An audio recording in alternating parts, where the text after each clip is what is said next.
You're coming to Hong Kong just after the election of Donald Trump as the U.S. president.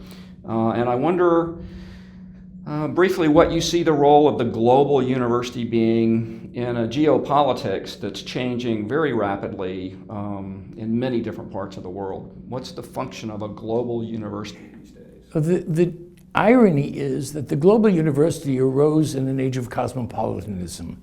It arose, to be brutal about it, at the end of the 20th century, where the notion was that students could flow freely across national boundaries. The biggest experiment in this, of course, was the Erasmus program in the EU, in which students from any country in the EU could have a year any place else in the EU. And so you had a kind of a global European university. We've expanded that at the end of the 20th century into American campuses in the Middle East and in Asia, in British campuses across the world. Now more and more the notion is not just a kind of a junior year abroad for students, but rather a real immersion experience. I'm going to make an argument that arising in the age of cosmopolitanism and moving into an age of heightened nationalism, such programs become even more important.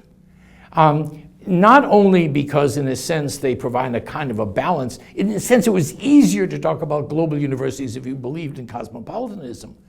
But if you believe in an ever greater national state, then the presence of students from throughout the world in your national state may well prove a kind of a litmus test for what it means in terms of this new populism, this new nationalism, but also whether or not the tension then between cosmopolitanism and globalism and populism and nationalism is something, again, that we should be examining at universities.